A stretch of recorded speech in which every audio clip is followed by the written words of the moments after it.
Germaniyada yuz bergan hujumdan kelib chiqqan o'ylar. Abdori Dr. Mamtimin. Men yaqında siyosiy aktivlarimiz va sarxillarimiz duch kelayotgan tanqid va hujumlar to'g'risida o'z ko'z qarashlarimni ifodalab bir maqola yozgan va Fidoylar ekranida suhbatdim bo'lgan edim.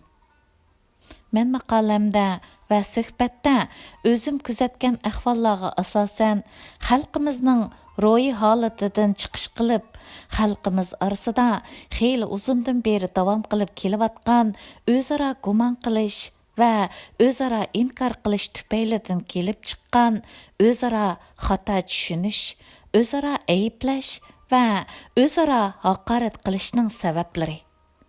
Uningga qandaq muomala qilish va uningdan qandaq saqlanish to'g'risida ba'zi ko'z qarashlarimni o'ttirib qo'ygan edim. Men tövəndə 12 yanvar kuni Germaniyada yuz bergan təhdid tusini alğan hujum münasibati bilan yuqorida tilga alğan maqolaga qo'shimcha qilib, bu hujumga munosabatli shaxslar to'g'risida emas, balki bu hujumning xarakteri to'g'risida qarashlarimni o'ttirga qo'yib o'tmoqchi. Ko'pinchimizga ma'lum bo'lganidek, o'tgan 2-3 yil ichida vatandagi vaziyatning og'irlashishi, millionlagan begunoh insonlarimizning lager, turmalarga solinishi, vatandagi urug' tuqqanlar bilan bo'lgan aloqaning uzilishi, shundaqla vatandagi xalqimiz duch kelayotgan irqiy qirg'inchiliklar sababidan muhojiratlikka mutlaq ko'p sondagi xalqimizning Xitoy kommunistik hokimiyati va uning amaldorlariga bo'lgan g'azab nafrati to'lib tashqan. Nurg'un kishilarimiz chorsizlik tufaylidan andish qilishga, qayg'urishga, tushkunlashishga va o'zaro gumon qilishga yuzlangan bo'lib, ularning psixikasida paydo bo'lgan bu o'zgarishlar tufaylidan xalqimiz ichida o'zaro hujum qiladigan, bo'libmi xalqimiz ichida to'nilgan va da'voda ko'zga ko'ringan shaxslarimizni qoralab, ularni haqoratlaydigan ahvollar biroz ko'payib qolgan bo'lsa-mu? Biroq siyosiy aktivlarimiz va sarxillarimizga hujum qilganlar asosan o'zlarini vatan millatga eng ko'ngil bo'ladigan haqiqiy millatchi qilib tasvirlash orqali qarshi tarafni inkor qilib, ularni Xitoyning manfaati uchun xizmat qiladigan xoin, sotqun qilib ko'rsatishga tirishib kelgan. Ularning hech biri Xitoy hukumatining xalqimizga qaratgan qirg'inchilik siyosatini amaliylashtirayotgan qo'rchoq hokimiyat va uning amaldorlariga ochiqdan ochiq yon tayoq bo'lish va ularni qo'g'dash maqsadida qarshi tarafga va yoki siyosiy aktivlarimizga, sarxillarimizga hujum qilib boqmagan edi. Bu qitim Germaniyada yuz bergan tahdid tusini algan hujum menga bakli g'ayr tuyuldi.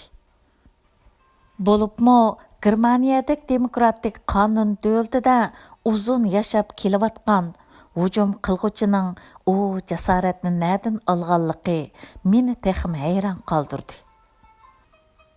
Chunki Xitoy hukumati va uning vatandagi qo'rchoq hokimiyatining vatanda yurgizayotgan irqiy qirg'inchilik siyosatining ziyniga uchirganlar yolg'iz ma'lum bir shaxs va yoki uning oilasidagilar bo'lib qolmasdan, balki vatandagi millionlagan xalqimiz, muhojirat yashayotgan ko'plagan Uyg'urlarning urug' tuqqan, xo'lim qo'shna va do'st birodarlar edi. Vatandagi qirg'inchilikqa norozi bo'lgan va g'azab nafratga to'lganlar yolg'iz bir yoki bir necha shaxs bo'lmasdan muhojirat yashayotgan, to'mirida Uyg'ur qini iqiyotgan har bir Uyg'ur edi. Chunki bu tahdid va hujum yolg'iz o'z orasida e'tibor ikki shaxs orasidagi tahdid va hujum bo'lmasdan, balki muhojirat yashayotgan butun Uyg'urga qilingan tahdid va hujum edi. u 70 yildan beri bizni mustamlik qilib kelgan. Milyonlagan beguna insonlarimizni lagerlarga solab, jazolayotgan qonxo'r hokimiyatni qo'llab, ular tarafidan mustamlik qilingan, xo'rlangan va dafsanda qilingan xalqqa qilingan tahdid va hujum edi. U kommunistik Xitoy hokimiyati va uning sodiq qo'llovchilari zo'migarlik ideyasining demokratik qonun jamiyatiga singib kirishi, uni oyoq osti qilishi va uning qilgan tahdidi edi.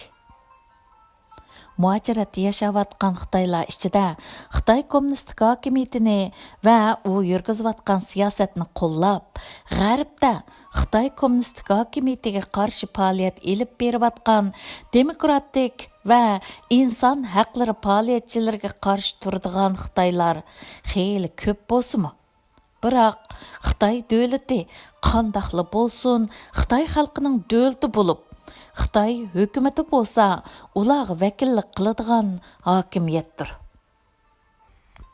Ular orasidagi ziddiyat faqatla hokimiyat ustidagi kommunistik partiya bilan o'qituvchi partiya va tashkilotlar yoki hokimiyatni qo'llovchilar bilan hokimiyatga qarshi turadigan o'qituvchilar orasidagi ziddiyat bo'lib, biz bilan Xitoy kommunist hokimiyati va uning qo'rchoq amaldorlari orasidagi ziddiyat hargizmi ularga o'xshash hokimiyat bilan o'qituvchilar orasidagi ziddiyat bo'lmasdan, balki mustamlik qilg'uchi bilan mustamlik qiling'uchi, azguchi bilan ezilguchi, qirg'in qilg'uchi bilan qirg'in qiling'uchi orasidagi murassa qilg'ili bo'lmaydigan do'st bilan dushman o'ttirsidagi ziddiyat.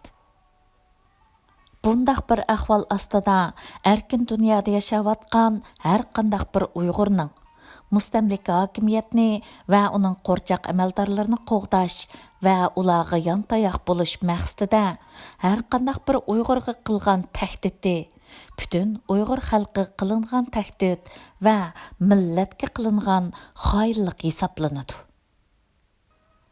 Hammamizga ma'lum bo'lganidek, 2 dunyo urushi mezgilida Germaniya bilan Yaponiya qo'shni davlatlarga qarshi keng ko'lamda urush qo'zg'ash orqali insoniyatga qarshi nurg'un jinoyatlarni o'tkazgan bo'lib, garchi u German xalqi va Yapon xalqining jinoyati bo'lmasdan, balki asosliqi 2 dunyo urushini qo'zg'agan ayni vaqtdagi Germaniya hukumati bilan Yaponiya hukumatining jinoyati edi.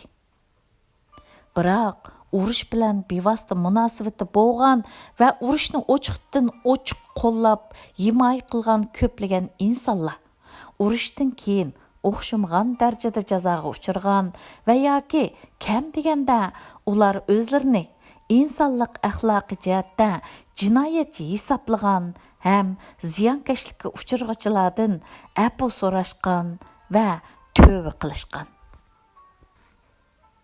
Normalda biz nada va qandaq oilada dunyoga kelishimizni, kimning tuqquni bo'lishimizni oldin belgilay olmaymiz.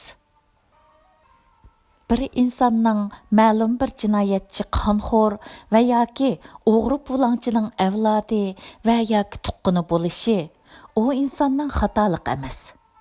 Hech kim o'z ota-onasi va aka-uka, och-singlisini tanlay olmaydi. Biroq har qanday inson jinoyatchi, qonxo'r va yoki o'g'ri bulangchiga nisbatan qanday pozitsiya tutishni, kimni qo'llab, kimga qarshi turishni, nima deyishni, nima ish qilishni tanlay oladi. Agar bir inson o'z tuqqini qilayotgan jinoyatdan o'zini tortib, o'z tuqqini bilan chegarini ayirsa, u tuqqini o'tkazgan jinoyatga o'rtoq bo'lmasa va uningga qarshi norozilikni bildirsa, u insonning kim bo'lishidan qat'iy nazar uningga normal muomala qilish va yoki u inson bilan normal aloqada bo'lish yomon ish emas.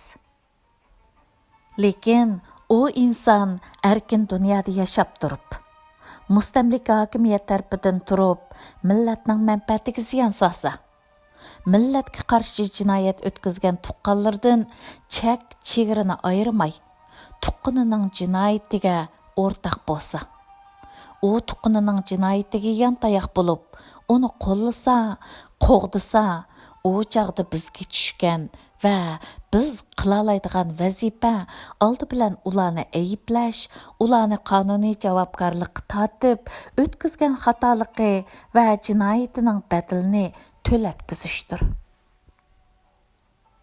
Vatandan ayrilib, muhacirat yashayotgan nurg'unlagan Uyg'urlar va ularning ota-onasi vatanda hukumat xodimlari bo'lib xizmat qilgan. Hatto ba'zilarimizning ota-onasi xeyli yuqori darajalik mansablarni tutgan. Ular garchi vatanda hukumatning siyosatiga bo'ysunib, boshliqining buyrug'iga binoan ish qilib, bilib-bilmay millatning manfaatiga ziyon solgan bo'lsa-mu, biroq ularning xeyli ko'p qismi erkin dunyoga chiqqandan keyin o'zining o'tmishda o'tkazgan xatoliklari va Xitoy hokimiyatining Uyg'urlarga qaratgan mustamlika qirg'inchilik siyosatining haqiqiy mohiyatini to'nib yetgan, hatto ba'zilar Xitoy hokimiyatining mustamlika siyosatiga ochiq oshkora jang e'lon qiladigan siyosiy aktivlarga aylangan. Gerçi aramızda astırtın şəxsi mənfəətini dəb yoşurun halda Xitay hakimiyyəti üçün xizmət qılıdığanlar azdır köpdür buluşu ehtimali bolsumu? Biroq o'zini Uyg'ur deb qargan birsining Xitoy hokimiyati va uning vatanimizga qo'rchoq rahbarini qo'g'dash maqsadida siyosiy aktivlarimizning vatandagi urug' tuqqanlarning hayotiga tahdid selib hujum qilishi, uchiga chiqqan nomardlik bo'lib qolmasdan balki u millatga qilingan osiylik. Agar biz yaqinqi tariximizga qaraydigan bo'lsak, o'z manfaati uchun millatning manfaatini qurbon qilib, mustamlika hokimiyat uchun xizmat qilgan va yoki mustamlika hokimiyatga yon tayoq bo'lgan g'olchilar o'tgan. Bu qitim Germaniyada yuz bergan hujum bizning muhojiratdagi vatan davoyimizda yuz bergan birdan-bir hujum emas. Agar biz bu ishga yetarlik ahamiyat berib, bu ishni loyiqida hal qilmasak, bundaq hujumlar buningdan keyin yana yuz berishi, hatto ko'payishi mumkin. Shunga hammamiz bu qitimqi hujum nima sababdan o'ttirg'i chiqdi? Hujum qilg'ichi Xitoy hukumatining qo'li yetmaydigan erkin demokratik qonun davlatida yashab turib, Uyg'urlarning manfaatiga qarshi holda boshqalarga tahdid qiladigan jasoratni zodi nadan oldi degan masala ustida cho'nqur o'ylanib baqsaq. Mening qarshimcha, uning sababini tuvandagi nuqtalarga yig'inchoqlash mumkin.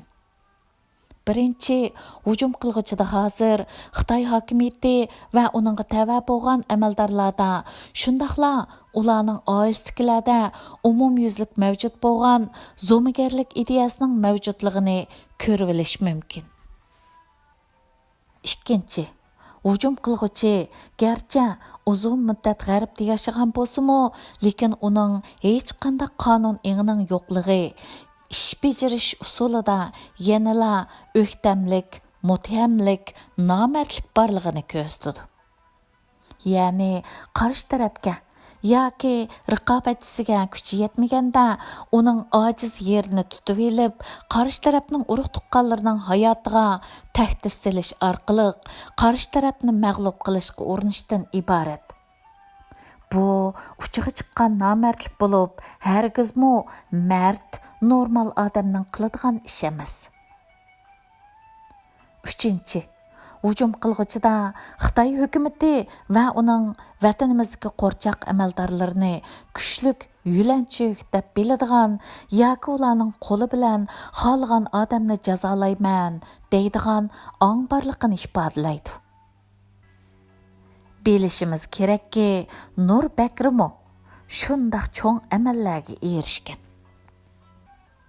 To'rtinchi, muhaciratdagilarning o'zaro shaxsiy ziddiyat va o'qituvchilar orasidagi ziddiyat bilan mustamlika hokimiyat va mustamlika qilinguchi xalq orasidagi ziddiyatni keskin farqlantira olmaslikmi sabab bo'lgan.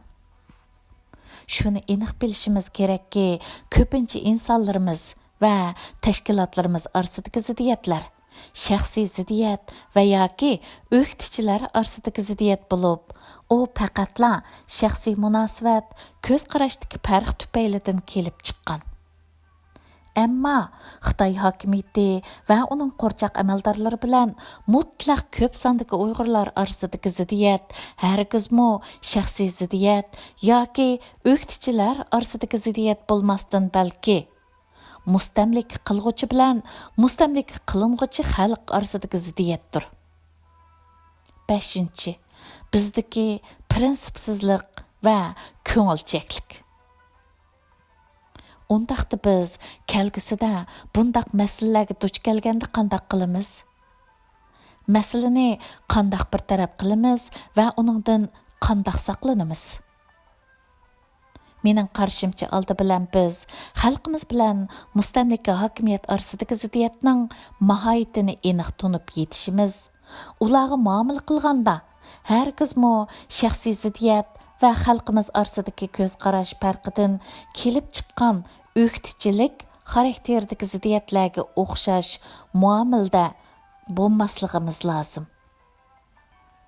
Bo'libmi shaxsiy ziddiyatlar va o'zaro o'chmanlik tufaylidan o'z prinsipimizni yo'qotib qo'ymasligimiz, dushmanga dushmandek, raqobatchimizga raqobatchimizdek muomala qilishimiz kerak. Xitoy hokimiyatini va uning amaldorlarini qo'llaydigan, ularga yontayoq bo'lib, xalqimizning manfaatiga ziyon soladigan so'z va ish-harakatni qiladigan g'alchilarga hargiz do'stona, jamoat muomalasi qilmasligimiz, ularni yetim qoldirishimiz kerak. Zarur bo'lganda qonun bo'yicha o'z haq-huquqimizni qo'g'dab, ularni o'zimiz turayotgan davlatlarning qonunining kuchiga tayanib jazoga tortishimiz kerak. Eng muhimi, biz cho'qim prinsipsizlik va ko'ngilchakligimizni tashlab, prinsipal masalalarga prinsip bo'yicha muomala qilishimiz kerak. Maqola tugadi. 2020 yili 16 yanvar. New York.